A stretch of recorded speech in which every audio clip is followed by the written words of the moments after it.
அதுதாங்க அவங்க தான் சொல்ல வேணும். நாங்கள் வந்து செய்தித்தாள்லையும் ஊடகத்திலையும் அன்றாட செய்தி வந்து கொண்டிருக்கின்றது. மக்களிடத்தில் ஒரு பதற்றமான சூழ்நிலை நிலவி கொண்டிருக்கின்றது. இன்றைக்கு அமலாக்கத்துறை பல்வேறு துறைகளிலே சோதனை அடிப்படையிலே செய்தியில் வெளியிடுகின்றனர். இந்த துறையில் இவ்வளவு கோடிக்கு முறைகேடு நடந்திருக்கு. இந்த துறையில் இருக்கிற அமைச்சர் உறவினர்கள் அவருடைய இல்லத்தில் அலுவலகத்தில் கைப்பற்றப்பட்ட ஆவணங்கள் என்று வெளியிடப்படுகிறது.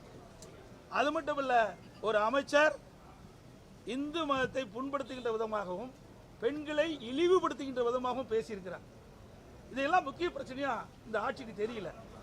இதையெல்லாம் விவாதிக்க வேண்டும் என்றுதான் நாங்கள் அவையிலே இந்த விதி எண் 72 கீழ் கொண்டு வந்தோம். அது அனுமதி கொடுக்க மறுத்த காலத்தில் இருந்திருக்கு. இதெல்லாம் ஒரு முக்கிய பிரச்சனை. இன்றைக்கு உங்கள் ஊடகத்திலையும் பத்திரிகையிலும் அன்றாட செய்தி வந்து கொண்டு இருக்கின்றது. ஆக இந்த செய்தி என்ன என்று விளக்கமாக இந்த அரசு தான் விளக்க வேண்டும். அதை அரசினுடைய கடமை. பிரதான எதிர்க்கட்சி என்ற முறையில் நாட்டில் இருக்கின்ற பிரச்சனையை அரசினுடைய கவனத்தில் கொண்டு வரும். இதில் இந்த அரசு என்னென்ன இப்படி அமலாக்கத்துறை மூலமாக எடுக்கப்பட்ட நடவடிக்கைகள் என்ன என்பதை விளக்க வேண்டியது அரசுடைய கடமை. அதை விட்டுட்டு நாங்கள் கொண்டு வந்த தீர்மானத்தை, நாங்கள் கொண்டு வந்த இந்த 3 கோரிக்கையும் நிராகரித்து பேசுவதற்கு அனுமதி கொடுக்காம எங்களை கொடுக்கல. அதனால் நாங்கள் வேறு வழி இல்லை, நாங்கள் வெளிநடப்பு செஞ்சோம். அது என்னைக்கு பரிசீலனை வரப்போகுது? இன்னும் ஒரு 10 நாள் தான் இருக்குது. பரிசீலனை கொண்டு போயிடுவாங்க. ஏன் இதே அரசாங்கம் அதிமுக அரசாங்கம் இருக்கின்ற பொழுது, திராவிட முன்னேற்ற கழகம் எதிர்க்கட்சி வரிசையில் இருக்கின்ற பொழுது எத்தனை முறை 0 ஹவரில் பிரச்சனை எழுப்பினாங்க. அதுக்கெல்லாம் நாங்கள் அனுமதி கொடுத்தோம். இது முக்கிய பிரச்சனைங்க. ஒரு அமைச்சருடைய வீடு, அமைச்சருடைய மகன் வீடு, அவருடைய அலுவலகங்கள், உறவினர்களுடைய அலுவலகங்களில் இன்றைய தினம் அமலாக்கத்துறை இன்றைக்கு சோதனை நடத்தியிருக்குது. அந்த சோதனையில் பல ஆவணங்கள் கைப்பற்றப்பட்டதாக ஊடகத்திலேயும் பத்திரிகையிலும் செய்தி வெளியாகி உள்ளன. இதெல்லாம் ஏன் விசாரிக்க முடியாதுன்னா என்ன பண்றது? ஏன் பயப்படுறீங்க? இதை தெளிவுபடுத்த வேண்டியது அரசுடைய கடமை இல்லவா? அதாவது பொன்முடி அவர்கள் ஒரு பொது மேடையில் ஒரு பெண்களை இழிவுபடுத்தி பேசலாமா? ஒரு மதத்தை குறிப்பிட்டு பேசலாமா? இதெல்லாம் தவறு அல்லவா? ஒரு உயர்ந்த பதவியில் இருக்கின்றவர்கள், அது படித்தவர், பேராசிரியர், பேருக்கு ஒன்றும் தெரியாதவர்கள் இல்லை, தெரிஞ்சுதான் பேசுற. வேண்டுமென்ற திட்டமிட்டு பெண்களை இழிவுபடுத்துவது, மதத்தை கொச்சைப்படுத்தி பேசுவது, இதெல்லாம் ஏற்றுக்கொள்ள முடியாது. அது எந்த மதமாக இருந்தாலும் சரி. தமிழகத்தை பொறுத்த வரைக்கும் அனைத்து மதம் சமமாக கருதக்கூடிய கட்சி அதிமுக கட்சி. எந்த ஒரு மதத்தை சார்ந்தவர்களுடைய மனமும் புண்படக்கூடாது என்பதுதான் எங்களுடைய நிலைப்பாடு.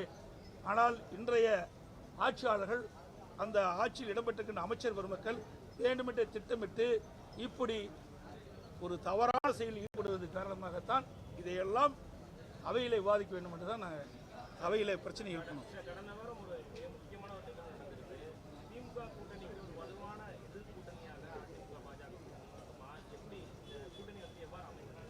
ஏங்க வலுவான கூட்டணியா வலுவில்லாத கூட்டணியா இதெல்லாம் தேர்தல்லாம் தெரியும். ஆக ஒரு கட்சி அந்த கட்சி வருகின்ற தேர்தலில் வெற்றி பெற வேண்டும். நான் ஏற்கனவே சொன்னேன், சிதறுகின்ற வாக்குகளெல்லாம் ஒன்றாக சேர்த்து எதிரிகளை வீழ்த்த வேண்டும். இந்த ஆளுகின்ற திராவிட முன்னேற்ற கழக கட்சி வீழ்த்த வேண்டும், இந்த ஆட்சியிலிருந்து அகற்றப்பட வேண்டும் என்ற கருத்து உள்ள கட்சிகளெல்லாம் ஒன்றாக இணைத்து நாங்கள் தேர்தலை போட்டியிடுவதற்கு நாங்கள் முயற்சி செய்தோம். அந்த முயற்சி முதற்கட்டமாக பாரதிய ஜனதா கட்சி எங்களோடு இணைந்திருக்கிறது. இன்னும் பல கட்சிகள் வரும். இன்னும் ஒரு ஆண்டுகள் இருக்கின்றன. அனைத்து இந்திய அண்ணா திராவிட முன்னேற்ற கழகம் பாரதிய ஜனதா கூட்டணி அமைத்திருக்கின்றன. எங்களுடைய கூட்டணியில் இன்னும் பல கட்சிகள் விரைவில் சேர இருக்கின்றன. எல்லாம் எப்படி வெளியில பேச முடியும்? சிலதான் பேச முடியும், சிலதெல்லாம் பேச முடியும். அதிமுக பாஜக கூட்டணியை வந்து திமுக கூட்டணி விமர்சிக்கிறாங்க. சந்திரபாத கூட்டணி, அதாவது பாஜக கூட்டணி இல்லைன்னு சொன்னவங்க வந்து அதை வச்சிருக்காங்கன்னு ஒரு விமர்சனம் வைக்கிறாங்க. ஏங்க எங்க கட்சி நாங்கள் யார் வேணாலும் கூட்டணி வைப்போம். இவங்களுக்கு ஏங்க எரிச்சல் போடுறாங்க? ஏங்க பயம்? இன்னைக்கு பயம் வந்துட்டுது. அதிமுகங்கிறது ஒரு பிரதான கட்சி. இன்னைக்கு தமிழகத்தில் 30 ஆண்டு காலம் ஆட்சி புரிந்த கட்சி, 50 பொன்விழா கண்ட கட்சி.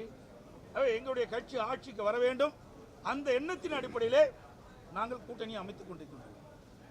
ஆகவே நாங்கள் கூட்டணி அமைச்சா உங்களுக்கு என்ன கஷ்டமா இருக்குது, உங்களுக்கு என்ன எரிச்சல் படுறீங்க? அது எங்களுடைய இஷ்டம். நீ இவரோட கூட்டணி வச்சா வர மாட்டீங்க, அவரோட கூட்டணி வச்ச மாட்டேங்க நீங்க சொல்ல அது உங்களுக்கு தகுதி இல்லை, அருகதி இல்லை. இதெல்லாம் மக்கள் முடிவுன்றது, வாக்காளர் பெருமக்கள் முடிவு செய்யுது.